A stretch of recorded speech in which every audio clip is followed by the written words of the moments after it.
indrindrandrindra fa ilay tanana tena mila folahana tsara. Ity exercice ity famolana tanana vaovao indray a.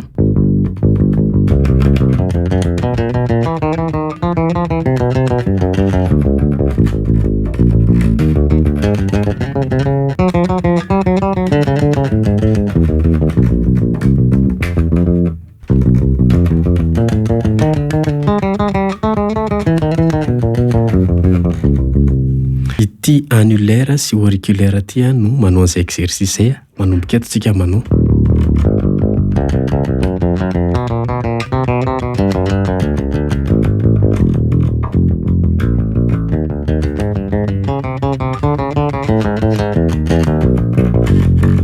Marary io tanana io avy eo ato.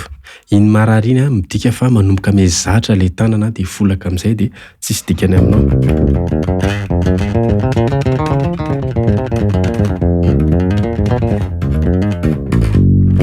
Zatra amin'izay ny tananao dia fluide tsara.